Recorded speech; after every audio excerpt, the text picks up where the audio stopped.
What's up, everybody? Welcome to this week's edition of the second quarter. It's going to be our first segment. It's going to be our Week 15 recap. I'm Jacob Eichenlob. This is Dalton Carty. So first, we're going to get into our Thursday night game, which was the Chiefs at the Chargers. Yeah, so a very close game. I was pretty close with my prediction. I predicted a 31-27 win for the Chiefs. It ended up being 34-28.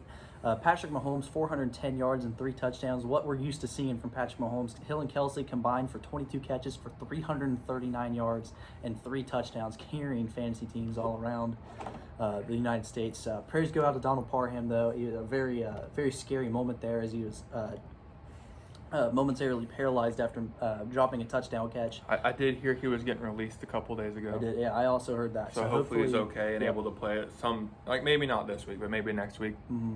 So coming to this game, the Chiefs' defense was red hot. They had allowed less than 10 points per game in their last 5 games. So they obviously not anymore, but they did come in very hot into this game. Joey Bosa this game also had his 6th strip sack of the season, which is the most in the NFL. Right now, Jalen Guyton, 3 straight games with a touchdown catch. And the Chargers, they had it on the 5-yard line, 5-yard line or better, 3 separate times. And in those 3 times, they came out with 0 points. They just took the field goal, they would have won. Yep. They took the field goal all 3 times, they would have won. Yep. Obviously, it wouldn't have put out like that because then the Chiefs would have been more desperate to score. Yeah. But still, yeah, just based off strictly points you could have gotten. Mm-hmm. And then the Chargers run for 192 total yards, which is the most in the season so far for them. And Kansas City improves to 10-4, riding a 7-game win streak.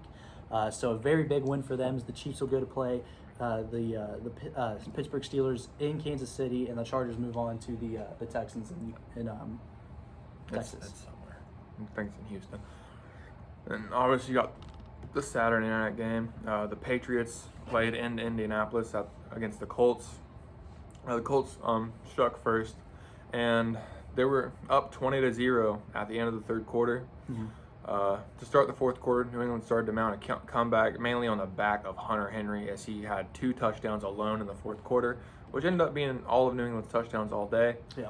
They kicked the ball back to Indianapolis with a little over 2 minutes to play in the fourth, while only being down by 3. Then they were just hoping their defense could get a stop like they had done pretty much the whole fourth quarter up to that point. And Jonathan Taylor just did not like that idea. Busted off for a 67-yard touchdown to really ice the game. 3rd or 4th play of that drive, a 67-yard touchdown. So Mac Jones had nearly 300 yards, 2 touchdowns, 2 interceptions, which was his first multi-interception game since week 3, which is very impressive for a rookie. Again, Hunter Henry had 2 touchdowns, as you mentioned before. And then Patriots had a furious comeback, a 17-point fourth quarter, and then, obviously Jonathan Taylor ices the game. Most likely Offensive Player of the Year. If Cooper Kupp has anything else to say about that, maybe co-Offensive Player of the Years. One was a very pass-heavy team, one was a very rough, rush-heavy team, as Carson Wentz only threw for 57 yards on 12 attempts. But they did end up getting the win, and both teams will go to play very big games next week, one in Arizona and then one against the Buffalo Bills. Moving on to the next game, the Cowboys versus the Giants. Dak Prescott had 217 yards and a touchdown and 103 QBR this game as the Cowboys pull out the win 21-6. Ezekiel Elliott and Tony Pollard had 52 and 74 yards respectively. Pollard's the best running back on that team. They complement each other very well, but at the same time they hold each other back from being their true form. They hold each other back from being the true workhorse back that they both have the potential to be. Exactly. And Dallas did score first, going up 6-0, and Greg Zuerlein missed the extra point. Graham Gano then hit a field goal, brought the Giants within 6-3. Then Greg Zuerlein hit 3 straight field goals to put the Cowboys up 15-3. Then the Cowboys scored another. Well, after that, the Giants hit another field goal, make it 15-6. And with about 2 minutes left in the third quarter, that's when the scoring stopped, as the Cowboys scored another touchdown, and Greg Zuerlein missed another extra point. He missed both extra points. Trayvon Diggs getting his 10th interception of the game this year. Dallas defense now has 4 takeaways in their last 3 games. Mike Glennon played this game, had 3 interceptions, and then they started to sit him in place for Jake Fromm. Mike Glennon will sit next week against the Eagles. Fromm will start next week, of course. Turnovers really killed the Giants as their defense played pretty well with 3 sacks and a forced fumble. And Saquon actually, speaking of fumbles, lost his first fumble of his career after 791 touches. So that was very impressive. Both of these teams will go to play divisional games next week, and we'll move on to the Jets versus Dolphins in a 24-31 win for the Jets, or 24-31 win for the Dolphins, who are riding a 7-game win streak. Very impressive. The Jets were up 10-0 early, and Yeah. they ended up going into halftime up 17-10. The Dolphins kind of took over in the second half. Mm-hmm. They scored 2 straight touchdowns. Then Brandon Eccles had a pick 6 to tie it up for the Jets, which looked like it could have swung momentum. Then 2 ended up leading the Dolphins down the field. They ended up scoring with about 3.5 minutes left in the game, and the Jets could not score again. Duke Johnson definitely was the star of the Dolphins offense on the day, as he ran for 107 yards and 2 touchdowns on, I believe, 20 to 23 carries. 22 in between there. Yep, and then Zach Wilson had 170 yards, only completing 56% of his passes, which is also how many passes, the percentage of completions he has this year. Playing without Corey Davis this week. Then, as you mentioned before, Jets looked to be in control pretty early on, and then just kind of defense let them down. 196 yards, 2 touchdowns, 2 interceptions. Tua is actually, he's not a bad quarterback when he has time to throw. No. I understand it's against the Jets, But, I mean, but it even just shows then, potential. I don't think I'd be too bad of a quarterback if I had time to throw. Yeah, that's a good point. Moving on to the next game, Cardinals versus the Lions. I would have lost everything if I'd have made my bet that I did last week. I thought this was a for sure lock, and then after seeing the final score of this game, it was just awful for the... I didn't even watch this game. I was like, Cardinals are going to win. Yeah, I thought it was going to be a thrashing for the Cardinals. Lions ended up pulling off a huge upset, 30-12 here. Lions, they throw away their first pick, though. They throw it away. Yeah. Speaking of picks, Amani Oruwariye had a great diving interception, which was just one of Kyler's 18 incomplete passes. And there's a lot of controversy going down with the Cardinals because they did not post the final score of the game on Twitter like they do most of their other games. Jared Goff actually up for FedEx Air Player of the Week. 148 QBR, 216 yards, 3 touchdowns on an 80% completion. And Amon-Ra St. Brown had 90 yards and a touchdown. And Craig Reynolds, filling in for Jamal Williams and DeAndre Swift, actually did pretty well as he had 112 yards on 26 attempts. Bro, I love Amon-Ra St. Brown. I picked him up in fantasy before this week because Jalen Waddle was out. Dude put up 23.5 points. Yeah, he did really well. And then Cardinals were actually shut out in the first half. And then no DeAndre Hopkins for this game. Kyler Murray, 78 passer rating on 56% completions, obviously throwing the 18 incompletions. Cardinals now drop 2 straight with a tough game that they're going to play in Arizona against the red-hot Colts. But I do think they're going to have a bounce-back win. I think they're going to bounce back and take this one. So moving on to the next game, Texas versus the Jaguars. Texans get a win here, 30-16 against the Jaguars. Jaguars obviously taking the #1 pick with this loss. And I also, you know what else happened? What's that? I told you. Yeah. I told you they were going to fire Urban Meyer.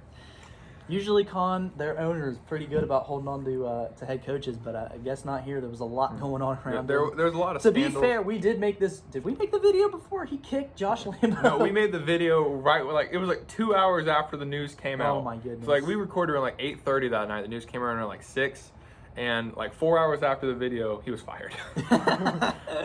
So yeah, obviously I had 2 terrible takes last week, but the Texans do end up getting the win here. My prediction being right that they got the win. Obviously the score was wrong. Mills with 209 yards and 2 touchdowns and an interception. Of those 209 yards and 2 touchdowns, Brandon Cook had 102 yards and both of the touchdowns. Tremon Smith had a 98-yard kick return for a touchdown, which obviously swung. Didn't really swing momentum, but it really carried momentum. The Texans hadn't returned a kickoff for a touchdown in I believe over 10 years, which was the longest drought of any professional football team to not have a kickoff return for a touchdown. So that drought is over now. The silver lining for the Jaguars, though, obviously securing the #1 pick as of right now. And Trevor Lawrence did not throw an interception. No turnovers for the Jaguars. James Robinson had 75 yards and a touchdown coming off the Urban Meyer benching. Yeah. So he did pretty well coming back. Lawrence, 58% completion percentage, 210 yards, and took 3 sacks. So obviously they got some work to do with that offensive line. They definitely also have to thank the Lions, though. Yeah, you got to praise Detroit for winning that game and giving you the #1 pick up to this point. Moving on to the next game, Panthers versus Bills. I predicted a 13-41 win. It ended up being 14-31, so I had the numbers flipped around. But Cameron Newton had a 58.3 passer rating. In his last 3 games, he's had a QBR of 48.3. So And his last 12 games as the Panthers starting quarterback, they have lost all 12 games. Maybe you might want to start PJ Walker. I know that they did split the touches a little bit here, and Cam Newton had nearly more than double the attempts at Chuba Hubbard. So really, a quarterback shouldn't be doing that unless your name is Lamar Jackson, Tyler Huntley, possibly Taysom Hill, and Kyler Murray. Only Taysom Hill if Kamara's out. Yeah, exactly. But I did like their use of Amir Abdullah, even though they did lose. He was their leading receiver. Like I vividly remembered talking about it last week that he is a great receiving back. Obviously not Christian McCaffrey's level, but he can put up like some production in the receiving game, and all they had to do was give him a chance, and he finished with 4 catches for 48 yards and a touchdown. Yeah. Silver lining for the Panthers is they had 4 sacks on the day. Also, the Bills did have 4 sacks as well. Josh Allen, 210 yards, 3 touchdowns, and an interception. Singletary had a big game with 22 attempts for 86 yards and a touchdown. Obviously, a bulk of those attempts came at the end of the game when they're just trying to run out the clock. But still, Singletary showed some potential here, as he's not been used very much in the offense this year. Moving on to the next game, Titans versus the Steelers. Steelers mounting a huge comeback and taking this win 19-13. I really think the Titans cost themselves this game. Yeah, they did, especially with the turnovers that they had. All 3 came in the second half. 4. They have 4. Oh, shit. 4. Well, 3 of them were in the second half at least, maybe all 4.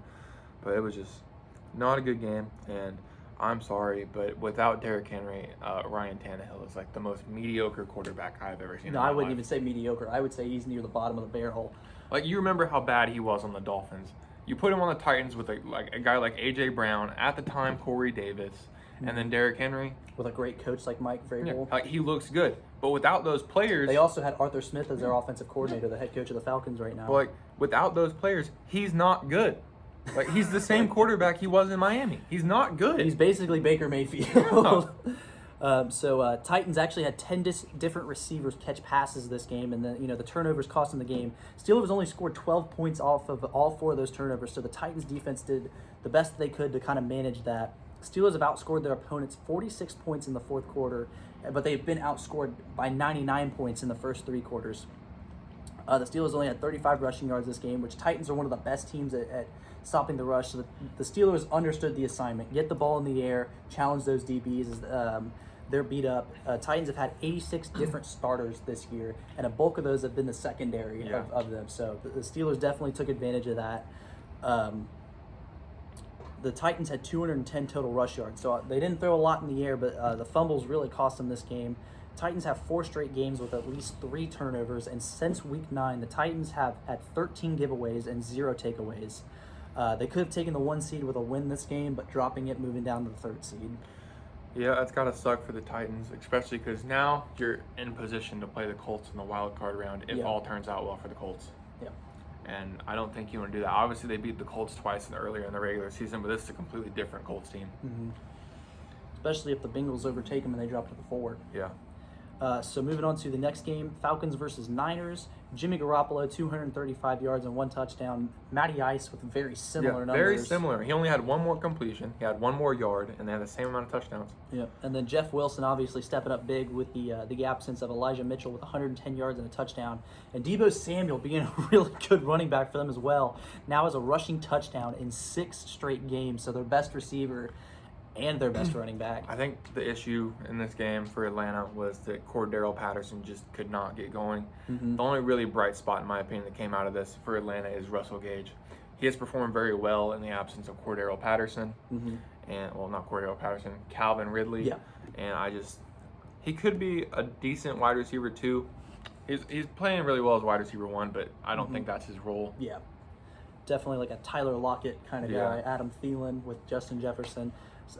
Definitely a guy like that. But the 49ers had 3 total rushing touchdowns and the no run game for the Falcons. They had 62 total yards on the ground.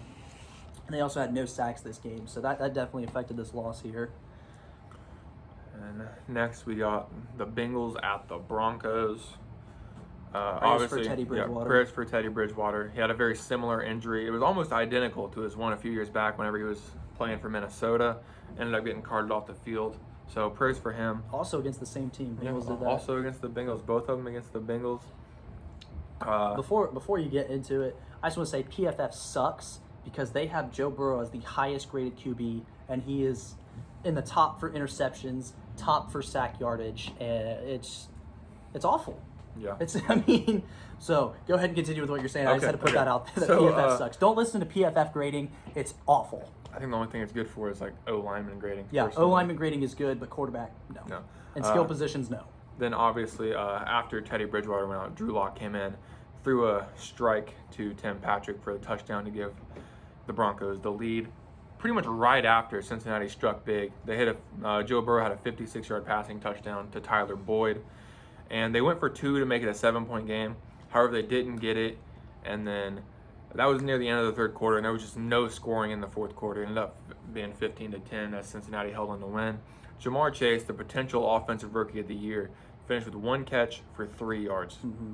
Then Joe Mixon's also been off track for the last 3 weeks, has not had more than 58 rushing yards in the last 3 weeks, and has only had 1 touchdown in his last 3 games. And then, as he said, Jamar Chase, 1 catch for 3 yards. Interesting fact about Tyler Boyd is he's had 76 catches this year and 0 drops. So he's a very good wide receiver, very good complement to Jamar Chase, as they shut down Jamar Chase this game and really went with Tyler Boyd. Drew Lock did look solid coming in with 109 QBR. Understanding he only played part of the game, but still. Melvin Gordon and Javonte Williams split touches. It's a tough loss for the Broncos as they dropped to 7-7 instead of moving up to 8-6. And the Bengals will move first in the division with this one, with the loss of the Ravens to the Packers, which is actually our next game. All right, so listen, if there's any Ravens fans watching this, please leave in the comments how you feel about John Harbaugh right now. Because, like, I'm not a Ravens fan. He's pissing me off. Like, very bad on 2-point, very bad 2-point conversion. I agree with the first one. The I agree first with one the was first good. one a few weeks ago, but the last couple. Like last week against the Browns, take the extra point, make it an 8-point game, and then go for 2. Yep. And this week, I understand you're playing Aaron Rodgers, and he has like 45 seconds and a timeout, and he could probably get into field goal range. Mm-hmm. But trust your defense. You have like arguably the best kicker of all time.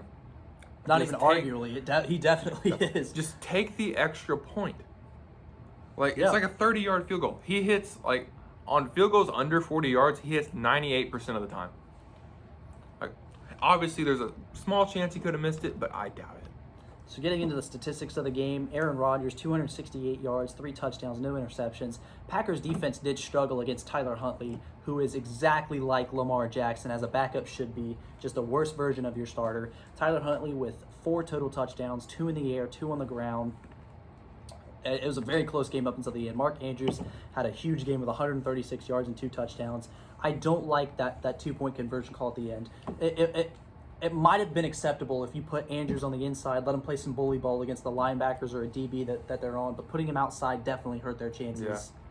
Yeah. Like, you put him out there, everyone knows where you're going with that ball. Yeah. Like, I feel like honestly, I know I'm not a coach, but I feel like that would have been a good time to like call up a QB draw. Yeah, especially with Huntley mobility in the backfield. And he's not like a small dude. Like, Yeah. he could probably get in the end zone. It's only 2 yards. So the Ravens will move on to play in Cincinnati for the division next week. And then moving on to the Saints Buccaneers. First time Tom Brady's been shut out in 255 starts. The last one, 2006 against the Dolphins, coached by Nick Saban. So It's it was a 9-0 win for the Saints. 7 straight 3-and-outs in this game because defense was the key to this. They had 7 straight 3-and-outs in the second half. Hill 48% completion percentage. And he also had 154 yards, and of those 154 yards, Marquez Callaway had 112. Then Alvin Kamara had 11 attempts for 18 yards, and 8 of those 18 came on 1 play. Averaged 1.3 yards per carry. Was an awful rush night for them. And like I said, the defense was the key to this game. Well, and what sucks for the Bucs here, obviously you shouldn't really be concerned about the loss, as they lost to New Orleans twice last year in the regular season, then beat them in the playoffs. What you should be concerned about is the fact that Chris Godwin's out for the rest of the year, including playoffs. Leonard Fournette's out for at least the rest of the regular season, and Mike Evans is kind of like a week-to-week kind of decision. Mm-hmm. Saints defense also had 4 sacks against Tom Brady, who has showed signs of mobility in the recent weeks, but not this game. And then I believe he also had a fumble, didn't he? He did. He did have a fumble. So Saints will go to play the 7-7 Dolphins. Playoff implications there, as they are both 7-7, fighting for a number 7 seed in the wild card. And then the Buccaneers will go to play the 5-9 Panthers in Carolina. And then moving on to our next game, Raiders versus Browns. No Darren Waller for this game, and then no Case Keenum, no Baker Mayfield for this game either. Carr played very well, had 236 yards, 1 touchdown, 1 interception. Hunter Renfrow was only limited to 3 catches for 32 yards, and Jacobs 15 attempts for 52 yards. It was really not a good offensive game at all. No. If you wanted to watch offense, don't watch this game. No. Don't watch the highlights. Game. Nick Mullins did play very well, though. 67% completion percentage, 147 yards, and a touchdown with a 92.3 QBR. Played very solid for being a third stringer and almost got them the win if it wasn't for a Daniel Carlson game-winning field goal in the final seconds. Yeah. Chubb also had a very good game with 91 yards and a touchdown. And the Raiders will go to play the division rival in the Broncos next week in Las Vegas, and the Browns will go to play the Packers in Lambeau. Moving on to the next game, Vikings versus Bears. Primetime game, a Monday night football game. Kirk Cousins had 87 yards, 2 touchdowns, and an interception. Yeah, but he's won 2 primetime games. In a 17-9 win, yep. It's actually the lowest yardage of his career, and of those 87 yards, Justin Jefferson had 47 and a touchdown. Justin Jefferson has also had a touchdown in one of his last 3 games. DJ Wonnum had 3 sacks and a forced fumble this game, so very big night for the Vikings defense. Oh, definitely. I still stand by my statement that I made last week. Fire Matt Nagy. Fire Matt Nagy. Hashtag free Justin. Yeah, free Justin Fields. No, fuck Justin Fields. No, I just think that he needs O-line help. Definitely they need some more defensive pieces. And I feel like they need to hire a more offensive, oriented coach. Yeah. For sure. Justin Fields actually had a pretty good game, 285 and a touchdown, and it had the second highest QBR in his career, which I understand he's still in his first season, had a 104 QBR rating, but shows sign of potential that he can be a good quarterback. Definitely. Bears had several opportunities to score as the Vikings had 4 straight 3-and-outs at one point at the end of the game, and the Bears just missed on too many 4th down conversions. That really cost them the game. And then the Vikings are going to play the Rams next week in Minnesota, and the Bears are going to have the Seahawks. Obviously, for the next game, you got the football team at the Eagles. Philadelphia did not start off too well, obviously with the horrible interception. Obviously, Dallas Goedert dropped it, which I was honestly pretty upset about the drop. But it's obviously not his fault. It hit his heel. Was his fault he gave up on the play, though. Yeah. But the first 2 possessions for the Eagles had 2 turnovers. The next one, Hurts fumbled, and they were all of a sudden down 10-0 to Garrett Gilbert. And then their offense ended up stepping up, tying it up at 10 as they headed into the half. Then they ended up, to start the third quarter, they ended up coming out scoring, taking a 20-10 lead heading into the fourth quarter. Washington scored a touchdown there, brought themselves within 3. And then on one of the Eagles' final drives, it was kind of a put-away drive. Hurts had a touchdown pass to Greg Ward Jr. to give the Eagles a 10-point lead again, and that ended up being the last score of the game. Yeah, so as Miles Sanders had 113 yards, which was the first time that an Eagles player had consecutive 100-yard games since 2014 when LaShawn McCoy did it. Dallas Goedert had 136 yards. Jalen Hurts 3 total touchdowns, and again, Garrett Gilbert played pretty well, had 194 yards, 65% completion percentage. Washington football team actually had nobody run for more than 26 yards, which was Gibson, who had a touchdown, and Jarrett Patterson had his first career touchdown, so a big moment for him. Yes, definitely. And both of these teams will go to play divisional games next week. And for the last game, you got the Seattle Seahawks going into LA to play the Rams.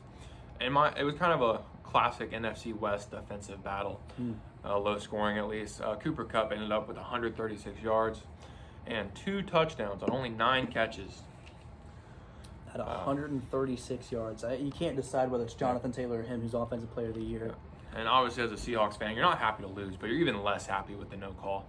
The no call, the pass interference on the last Seattle offensive play of the game with DJ Dallas and Leonard Floyd. It potentially cost the Seahawks the game. Like obviously, you can't prove that if they call out, the Seahawks are going to go down and score and then end up getting the ball back and tying it up. But it definitely kind of shifted momentum a little bit. bit. Absolutely. Like the Seahawks kind of gave up after that.